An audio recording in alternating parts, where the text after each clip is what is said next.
نبیل بھائی نے بتایا نہیں کہ کس قدر خستہ حال اور برسوں کے بیمار لگ رہے تھے۔ نویرہ سب کام چھوڑ کر ایک دم افسردہ ہو گئی تھی۔ نہ جانے کیوں اسے شارک کی شخصیت کے الجھے اسرار حل کرنے کا شوق تھا۔ وہ ان سے ان کا مسئلہ پوچھنا چاہتی تھی، ان کے ذہنی خلفشار کی وجہ جاننا چاہتی تھی۔ وہ ان کے اندر تک اتر کر ان کو ازبر کر لینا چاہتی تھی۔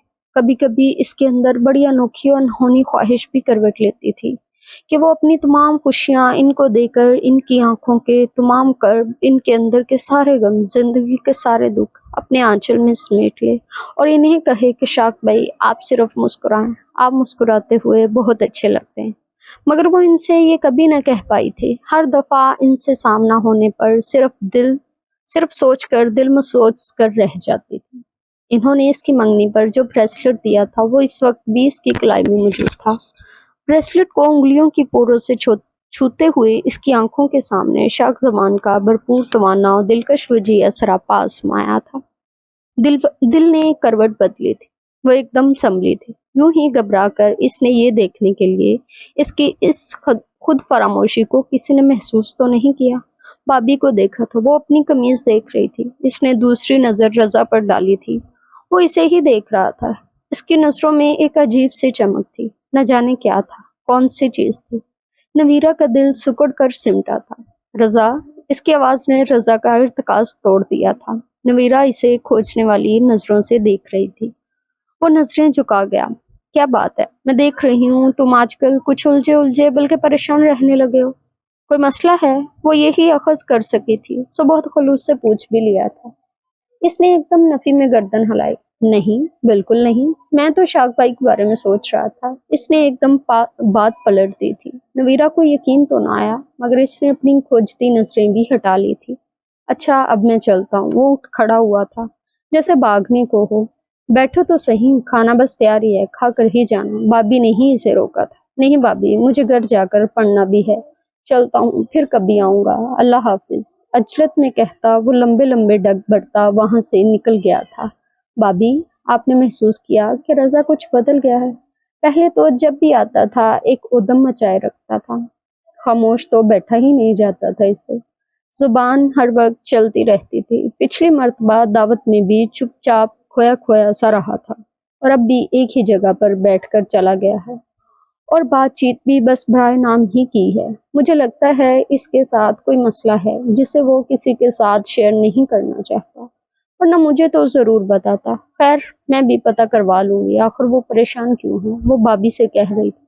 ہاں محسوس تو میں نے بھی کیا ہے، خیر دیکھا جائے گا، میں اپنے کمرے میں جا کر دیکھوں۔ گڑیا اٹھ تو نہیں گئی؟ بابی بھی اٹھ کر چلی گئی تھی۔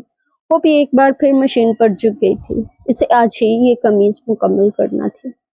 اگلے دن فرح اور علی اپنے اپنے کالج روانہ ہو گئے تھے۔ رات نفیسہ آپا یہی ٹھہری تھی۔ طاہرہ کا خیال تھا کہ وہ چلی جائیں گی مگر رات ان کے ٹھہرنے کا پروگرام دیکھ کر وہ خون کے گھونٹ پی کر رہ گئی تھی۔ اب صبح سے لے کر عثمان احمد، سمان احمد، سعید احمد سمیت باقی لوگ بھی ان کے ساتھ ہی لگے ہوئے تھے۔ وہ بظاہر کچن میں ماجدہ کے ساتھ مصروف رہی تھی مگر سارا وقت وہ جلتی گڑتی رہی تھی۔ خدا خدا کر کے علی اور فرح کے بعد سمان احمد بھی اپنے آفس کے لیے روانہ ہوئے تھے۔ انہوں نے سکھ کا سانس لیا۔ نہ جانے کیا بات تھی کہ وہ عثمان احمد کو اپنے سوا کسی اور جانب متوجہ دیکھ ہی نہیں سکتی تھی۔ سعید احمد آج آفس نہیں گئے تھے۔ انہیں اندر ہی اندر یہ بات بھی کھٹک رہی تھی مگر وہ ان سے کچھ کہہ نہیں سکتی تھی۔ دونوں کے درمیان ایک خلیج تو نہ جانے کب سے حائل تھی مگر ایک ہفتے سے بول چال بالکل بند تھی۔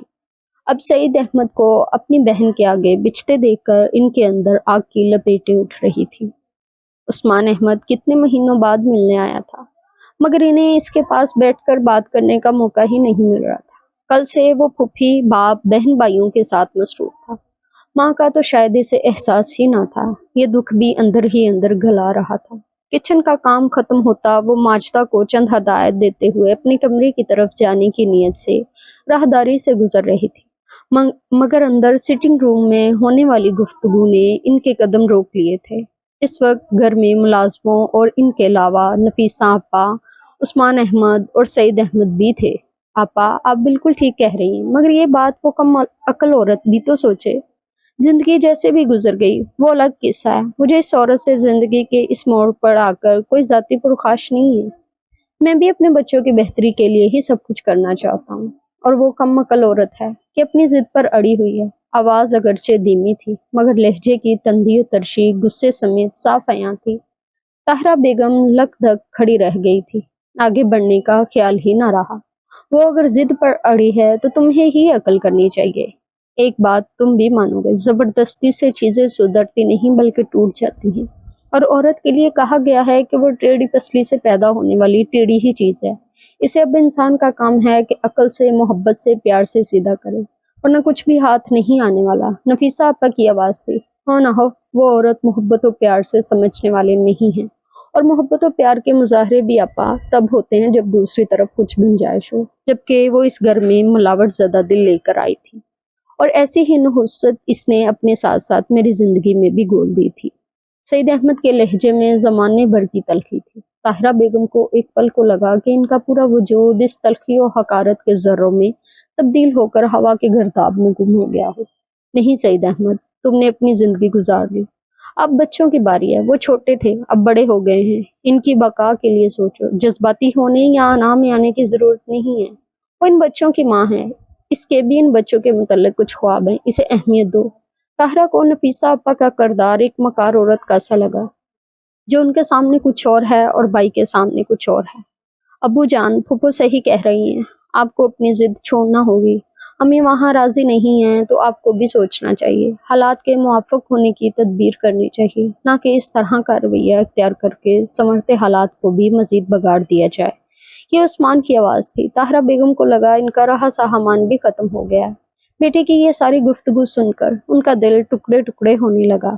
یار تم بھی اپنی ماں کی حمایت کر رہے ہو. میں نے تمہیں اس لیے نہیں بلوایا تھا.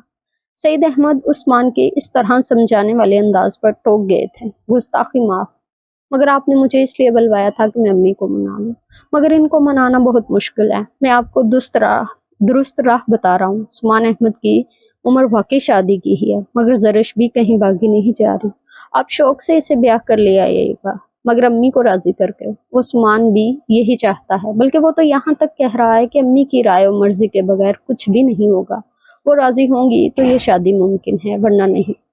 طاہرہ بیگم سپاٹ چہرہ لیے کھڑی تھی. میرے جیتے جی شائستہ، تمہاری لڑکی میرے گھر میں اس حصے سے قدم بھی رکھ لے یہ ہو ہی نہیں سکتا. میں نہیں جانتی، نہیں سمجھتی کہ تم ماں بیٹی نے میرے بیٹے کو کس طرح انگلیوں پر ڈالا ہوا ہے. مگر یاد رکھنا میرے جیتے جی تمہارا یہ خواب پورا ہونے والا نہیں. ان کا روم روم نفرت سے بھرا ہوا تھا. انہوں نے ایک سلگتی ہوئی نظر اندر کے منظر پر ڈالی. دروازے کی اوٹ سے سعید احمد اور عثمان بیٹھے ہوئے نظر آ رہے تھے، جبکہ ساتھ والے صوفے پر نفیسہ آپا تھی. میں نے سعود احمد سے بات کی ہوئی ہے، میں کیسے پیچھے ہٹ جاؤں. پہلے ہی عثمان احمد کی شادی کو دیر ہوتی جا رہی ہے. اب کہ سعید احمد جنجلا اٹھے تھے. تو کیا طاہرہ کی غیر موجودگی میں یہ سب کچھ کر کے خوش رہ لو گے؟ نفیسہ آپا نے تاک کے تیر لگایا تھا. سعید احمد نے پہلو بدلا تھا. مجھے اس عورت کی پرواہ نہیں ہے. پہلے بھی تو وہ اس گھر میں نہ ہونے کے برابر ہے. میرے بچوں کی خوشیاں اس کے بغیر بھی ہو جائیں گی. طاہرہ کئی لمحے سامت کھڑی رہی تھی. کتنی آسانی سے سعید احمد نے کہہ دیا تھا. وہ لرزتی جلملاتی آنکھوں سے ادھر ہی دیکھے گئی جہاں سعید احمد براجمان تھے. ان کے دل پر بڑی گہری چوٹ لگی تھی. سعید احمد، تم آج بھی اتنے ہی صفاق و ظالم ہو جتنے ماضی میں تھے. کاش میں تم سے تمہاری اس نفرت کا اپنے یوں دھتکارے جانے کا حساب مان سکتی. وہ اندر ہی اندر سلگ اٹھی تھی. دل و دماغ میں کئی یادیں مچل اٹھی تھی، مگر وہ کیسے حساب مانگے. وہ تو کل بھی خسارے میں تھی، آج بھی، اور شاید ساری عمر ہی خسارے کا بھگتان بھگتنا تھا. ابو پلیز، وہ عورت ہماری ماں ہے. اس نے ہمیں جنم دیا ہے. عثمان احمد کا دبا دبا لہجہ طاہرہ کے دل کا لہو لہو کر گیا تھا. یہی تو رونا ہے. کاش وہ عورت تم لوگوں کی ماں نہ ہوتی تو میں نہ جانے کب کا سارے حساب بے باک کر چکا ہوتا. اسے اپنی ضد چھوڑنا ہوگی. یہ میری بھی ضد ہے، ورنہ وہ میری طرف سے آج ہی پار آ گیا. ابو پلیز، عثمان احمد ملتجی ہوا تھا. عثمان، مجھے مجبور مت کرو. میں اپنی اولاد کے سامنے تماشا بن گیا ہوں. لوگ تو ایک طرف، میں اپنے بچوں سے نظریں ملانے کے قابل نہیں. مجھے نہیں یاد پڑتا کہ میں نے زندگی میں کوئی اتنا بڑا گناہ کیا ہو جس کی صورت میں مجھے تم لوگوں کی ماں کو بھگتنا پڑ رہا ہے. وہ اٹھ کر کمرے میں ٹہلنے لگے تھے۔ طاہرہ بیگم کے پتھر وجود میں حرکت ہوئی تھی۔ یہ شخص آج بھی اسی مقام پر ہے۔ وہ رو رہی تھی۔ ان کا جی چاہا داڑے مار کر اپنی بدقسمتی کا اعلان کریں۔ تخت یا تختہ، ساری عمر میں نے اس شخص کے نام کی خاطر اذیت سہی، اب نہیں، آج ہی فیصلہ ہو جائے تو بہتر ہے۔ میں بھی دیکھتی ہوں یہ شخص کس حد تک جا سکتا ہے، میری اولین نادانی کی مجھے کس حد تک سزا دے سکتا ہے۔ وہ ایک دم مقابلے پر اتر آئی تھی، سوچنے سمجھنے کی صلاحیتوں سے بالکل نابلد ہو کر وہ ایک دم دروازے سے اندر داخل ہو گئی تھی۔ وہاں موجود تینوں نفوس نے انہیں حیرت سے دیکھا تھا۔ عثمان احمد ان کے چہرے پر آنسو دیکھ کر فوراً اٹھ کھڑا ہوا تھا۔ امی! عثمان احمد کو طاہرہ بیگم کو دیکھ کر یوں محسوس ہوا تھا کہ بس اب کوئی طوفان آنے ہی والا ہے۔ طاہرہ بیگم عثمان کی پکار کی پرواہ کیے بغیر سعید احمد کے سامنے جا کھڑی ہوئی۔ وہ انہیں یوں کمرے میں داخل ہوتے دیکھ کر نخوت سے سر جھٹک کر چہرے کا رخ ہی موڑ گئے تھے۔ آپ کو آج جو بھی فیصلہ کرنا ہے وہ کر لیں، میں بھی دیکھوں اپنی بہن اور بیٹے کی شاہ پا کر آپ کس حد تک جا سکتے ہیں۔ انہیں کسی چیز کا اب خوف یا ڈر نہ تھا، بے خوف و خطر لہجے میں کہہ رہی تھی۔ نفیسہ آپا ڈر کر آگے بڑھ آئی۔ میں تمہارے منہ نہیں لگنا چاہتا، انہوں نے حقارت سے کہا تھا۔ عثمان تڑپ کر آگے بڑھا تھا۔ ابو جی پلیز، اسے ماں کی یوں برملا تذلیل برداشت نہ ہوئی تھی۔ تو پھر اپنی ماں سے کہو وہ میرے سامنے نہ آیا کرے، اسے سامنے دیکھتا ہوں تو مجھے اپنے شدید نقصان کا احساس ہوتا ہے۔ شکر کرے ابھی بھی یہ میرے نام پر میرے گھر میں آباد ہے۔ طاہرہ کو لگا انہوں نے آج سب کچھ تو کہہ دیا تھا۔ ایک جوان بیٹے کے سامنے ان کے الفاظ ان کے سینے پر بھالے کی طرح لگے تھے اور خون رسنے لگا تھا۔ وہ بلک بلک کر رونے لگی۔ امی پلیز آپ ہی یہاں سے چلی جائیں، بے وقوفی مت کریں، زندگی یوں جذباتیت سے نہیں گزرتی پلیز۔ عثمان احمد نے ایک دم ان کو کندھوں سے تھام لیا تھا، جو ان کے الفاظ سن کے بے یقین نظروں سے انہیں دیکھتے ہوئے ٹوٹے پتے کی طرح لرز رہی تھی، مگر دوسری جانب پرواہی کب تھی۔ عثمان پوچھو ان سے کیا قصور تھا میرا، میری ساری اولاد کو میرے خلاف ورگلا دیا ہے اور اب بھی اسے سکون نہیں، جو جرم تھا اس کا اقرار ساری عمر کیا، اب کیا چاہتے ہیں یہ۔ وہ پھٹ پڑی تھی۔ عثمان احمد کچھ نہیں سمجھ پایا تھا، بس ماں کو کندھوں سے تھام کر ساتھ لگا لیا تھا۔ عثمان اسے یہاں سے لے جاؤ، یہ چاہتی ہے کہ اس کی عزت اس کا بھرم برقرار رہے تو میرے سامنے سے چلے جائے، ورنہ بہت برا ہو سکتا ہے۔ وہ خود پر بہت ضبط کر رہے تھے۔ خاموش کھڑی نفیسہ آپا نے تعصب سے دونوں کو دیکھا اور پھر عثمان کی موجودگی پر انہیں گھورا بھی۔ آفرین ہے تم پر بھی سعید احمد، طاہرہ تو اس وقت جذباتی ہو رہی ہے، کم از کم تم ہی ہوش کے ناخن لو، انہوں نے اس کی آتش فشاں موڈ کو دیکھتے ہوئے ٹوکا تھا۔ ساری عمر یہی تو کرتا آ رہا ہوں۔ طاہرہ بیگم عثمان کے حصار میں زاروں کا تار رو رہی تھی۔ وہ ایک نگاہ غلط ڈال کر تیزی سے قدم اٹھاتے باہر نکلتے چلے گئے تھے۔ ان کے باہر نکلنے پر نفیسہ آپا نے سکون کا سانس لیا، ورنہ ان کا دل کانپ رہا تھا کہ کہیں طاہرہ کی جذباتی طبیعت سعید احمد کے منہ سے برسوں سے پردہ پوشی کرتے راز کو ہی تشت ازبام نہ کر دے۔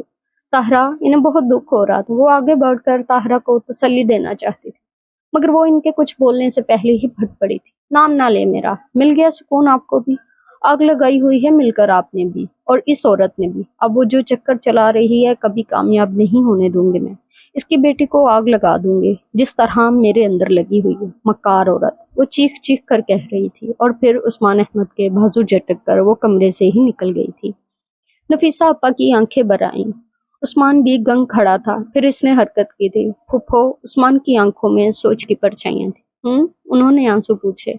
امی، ابو جان اور شائستہ چچی میں آخر ایسی کون سی بات ہے جس نے نوبت یہاں تک پہنچا دی ہے؟ بچپن سے لے کر اب تک امی ابو کی ہر لڑائی میں شائستہ چچی اور چچا کے ذکر کے ساتھ کچھ مبہم سی باتیں، پرتجسس باتیں بھی سننے کو ملی ہے۔ خود سے بڑھ کر کبھی جاننے کی کوشش نہیں کی کہ اس سے باپ کا بھرم ٹوٹ جاتا ہے۔ صرف برم ہی نہیں، دل بھی ٹوٹ جاتے ہیں۔